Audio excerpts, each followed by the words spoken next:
I mean, it's a part of visual kei, right? It's a blending of the cultures. I just didn't have an appreciation for it because I was just like, oh my god, I'm so emo. Cafe is peak aesthetic.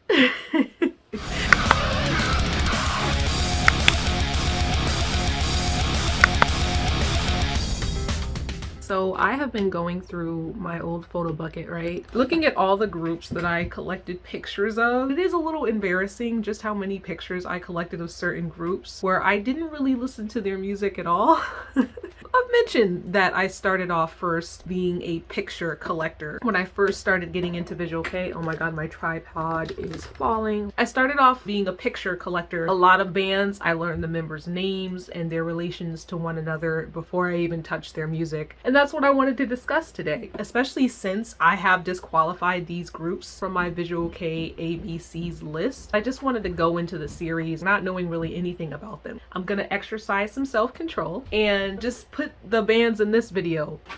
So I've listed reasons for why I didn't get into these groups, or at least reasons why I believed at the time I didn't get into these groups. Some of these groups I know very, very well. It's kind of weird. I feel a connection to the band, but not musically, if that makes sense. It would look like I'm a huge fan of them. In actuality, I have no idea anything about their music. So we're gonna get started. First band is Born. My freshman year of high school, I had a best friend who I was really trying to get into visual kei. We would already talk about Hyde and we would already talk about Gak, but I was really trying to pull her into visual kei, right? I was trying to do so with Girugamesh. Then one day, a band called Born popped up. I don't know if they had some earlier activity before my freshman year of high school, but for some reason they came on her radar during this time and she became obsessed. She came to school and she was just like, Savette, I got into this new group. They're called Born. Have you listened to them? I can't even recall what they sounded like, but during that point, I thought the way their music was made was similar to how Girugamesh's music was made. So I really kind of felt like, oh, so you can get into this group, but you can't really get into Girugamesh. Like, I don't understand because as far as I'm concerned, they have a similar sound. Don't quote me on that now. As an adult, I have not listened to Born recently. For all I know, I was probably just upset. Maybe I was just like, oh, I wanted you to get into the group that I liked, that I was obsessed with. I don't really hear anything about Born nowadays. It's almost like a speck in my visual kei timeline. I heard about Born mostly during that freshman year of high school. That was one band that I never really got into. And I really think it's because as a kid, I was just like, oh, so you like this group, but you're not gonna get into Girugamesh? Ugh. The pettiness of a freshman who wants her best friend to like the things that she likes. Anyways, that's the first group.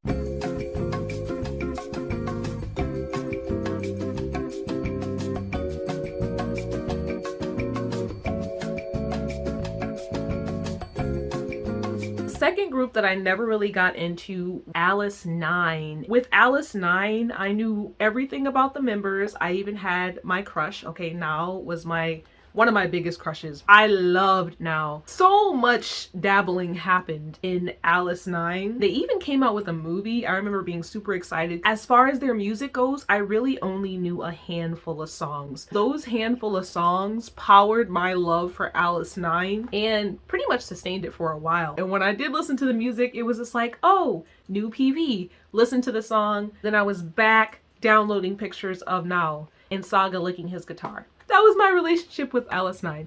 And I also thought Show was really beautiful.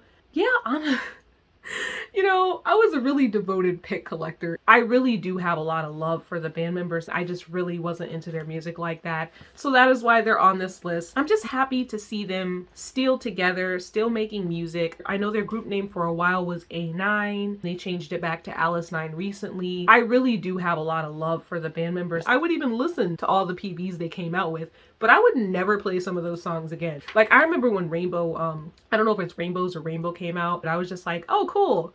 And then I just went back to downloading pictures of Now. わかるよ、わかるよ。手羽先も味噌煮込みうどんも味噌カツも好きです。Wow! Wow! Third band that I never really got into is Kinyu. don't come for me, please, when I say this. There's an actual word for this style of visual kei that I can't remember, but when I saw them, they were just too overstimulating. There's a possibility that I did check out Kinyu's music and I wasn't interested. I just remember not really being into their aesthetic. I kind of wonder if I leaned away from the visual kei styles that took on more Japanese influence, because that's the only thing I can think of for avoiding these type of bands and also not being able to tell them apart. Now that I've looked up pictures, I would definitely say that I generally did not get into bands that looked like this. And I think it's because I was so influenced by the Western alternative culture that I really wanted my bands to look similar. So even if they did have some outfits and concepts that were influenced by Japanese culture, I still kind of wanted them to be recognizable to me as a listener. I think I avoided so many bands that looked similar to this. Very interesting, because now I'm like all about it. Yeah. Moving on to bands 4 and 5. Number 4 is Despair's Ray. Number 5 is 12012. I don't know if that's how you pronounce their band name, but that's how I've been pronouncing it all these years. If it's not correct, I can't guarantee that I will start changing the way I pronounce their name.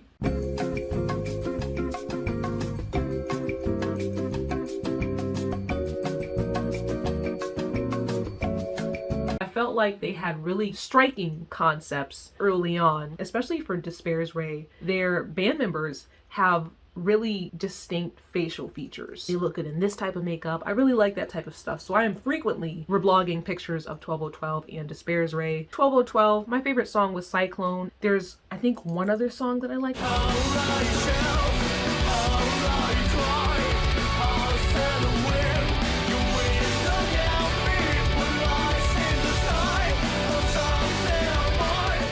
Their earlier work was super dark. They were a bit dark for me. I was like, okay. Then when it came to the stuff that was coming out when I was younger, which was definitely a little bit more relaxed visually, I just really wasn't looking into their work like that. For Despair's Ray, Forbidden was the first song that I ever found by them, and I really liked the song, but I wasn't really a big fan of the song lyrically. Genuinely, Despair's Ray scared me. I thought they were so cool, but I was like so scared of them. I know it's crazy to say that given how many dark themes are in visual kei, but I generally don't like gruesome things. The songs that I found from Despair's Ray were just depressing, which is obvious given the name. I understand. Despair's Ray or Despair's Ray, whatever the heck. It was just too dark for me. I would listen to their music and I'd be like, oh, this song sounds cool. And I would look up the lyrics and I would be like, oh, there are some exceptions. As some of you guys know, one of my favorite groups is Saudi. They have a lot of dark music. The darkest of the dark I don't really listen to. So does the Gazette. But I made some exceptions, okay? With Despair's Ray, I can feel it more. Really, really cool bands conceptually. And I imagine they were great bands if you were into their music, but not I. I was a little bit of a wimp, you know? Number 6, we have Nightmare. The thing that ruined Nightmare for me was Nightmare's openings or endings. I don't really remember because Death Note's old. Death Note was one of the first anime that I ever watched on YouTube, and I remember getting into visual kei, coming across Nightmare again and being like, oh my god, Nightmare is the band that sings for Death Note. I did not know I would be ruined by those songs. For some reason, every Nightmare song that I picked up sounded similar. I don't think I've ever had a situation where like a group will make a song for an anime, and because I listen to those songs, I can't enjoy original work from the band. Clearly every song is different, but I think because Yomi's voice is so distinct, no matter what song I was listening to, I would still hear those two songs within whatever song that I was listening to. It could be a completely different beat, completely different sound. I could not escape those two songs, The World and Illumina. The only exception was the song Dirty.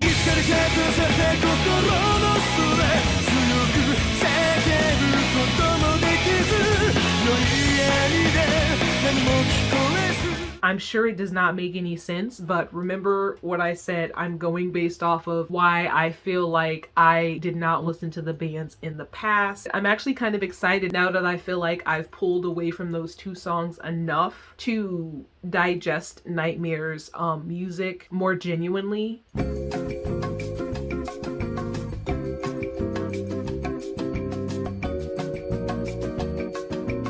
I'm trying to figure out how I came across the song Dirty. I'm sure I came across it in a very unusual way because I can't imagine that I sifted through all of their music and was like, this song is the one. I don't know. The next group is going to be fast. Number 7 is Existrace. I did not get into Existrace because of sexism. I just wasn't interested in listening to a visual kei group that was all female. As a teenager, I was like, oh, all women. I actually listened to Existrace recently. I'm trying to rewrite the wrongs of my past now that I am less sexist.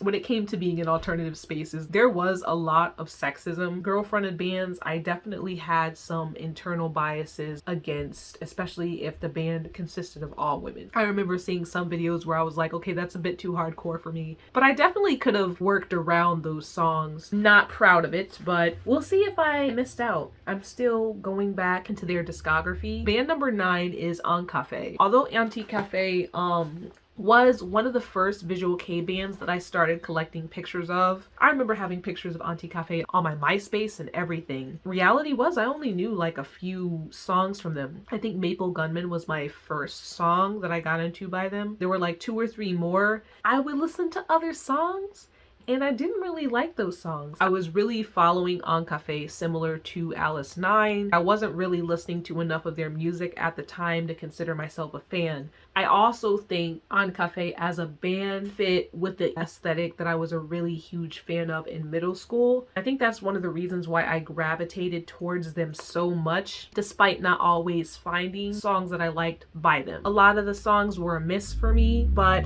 you couldn't tell me that I was not a die-hard Ankafe fan, okay? I was watching all the PBs, collecting all the pictures. I shed some tears when Bo left. I even have a comment on YouTube.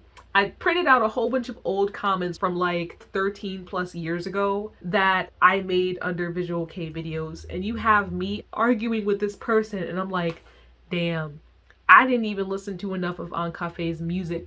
And I'm arguing with this person about their music. Make sense.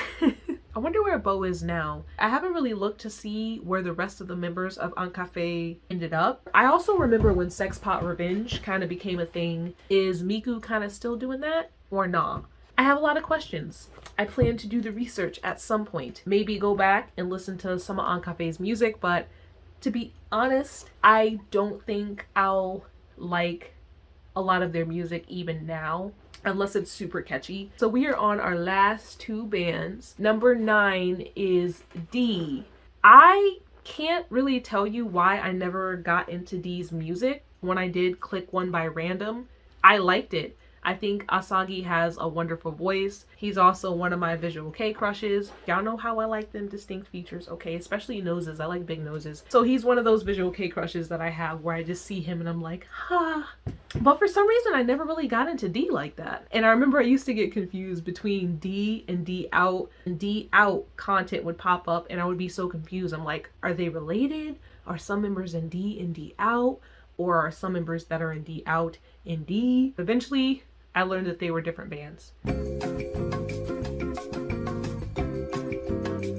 I don't think there was a correlation. I don't know if I was just overwhelmed with visual kei bands at the time and there were so many bands that I was listening to that I had no time to pick up new ones. When I did get into D a little bit, it was during high school. I was also getting into a lot of post-hardcore, so a lot of post-hardcore stuff was taking up what I was listening to. The song that stuck with me the longest was Snow White. There was another song, but I don't think the title's in English. How many of these titles are in English? Maybe that was the reason. Okay, so it might be a possibility because a lot of these songs were untranslated. That is probably why I would listen to like one song and just never listen to it again, never find it again. From what I'm seeing here, a lot of these top songs, they're either in Japanese, Der Koni der Dunkelheit. That's German, right? That's the song that I like.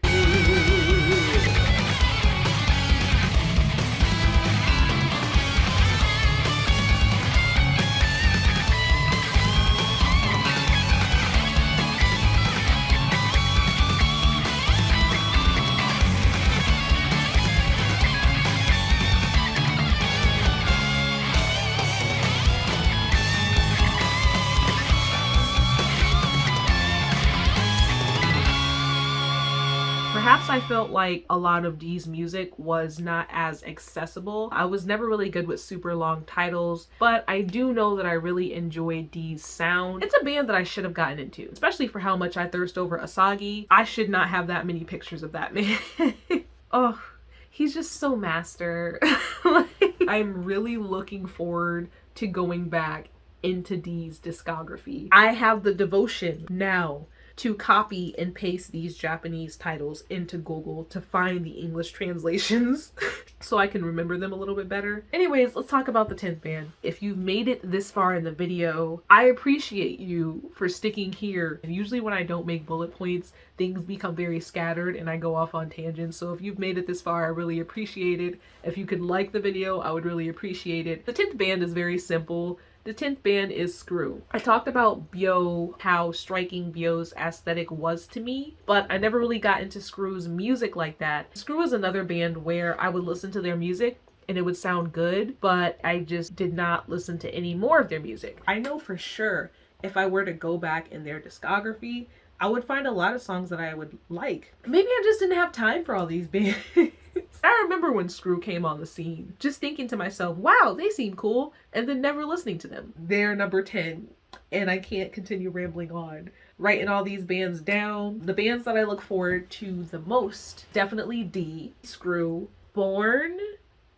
I think I still have a little animosity against Born. How dare you take my best friend from me? Her favorite visual K band was supposed to be Gilgamesh first. Then it could have been you, but maybe I can go back and listen to a little bit of Born because their music was good. This ends my 10 visual K bands that I never really got into video. I know a lot of these reasons are dumb. This was definitely in the beginning of me getting into visual K, so my opinion has changed quite a bit now that I am an adult. This is like 13 plus years later. And if there are any of these bands where you have your own reasons for not getting into them, please let me know in the comments. I am still trying to navigate like responding to comments, but I would definitely be interested to know why you guys never really got into these bands. Just be nice. Let's be cordial. Let's be kind. Everybody has different tastes in music. Don't go in the comments section and be like, I didn't get into this band because they are utter trash. Thanks again for listening and catch you guys later.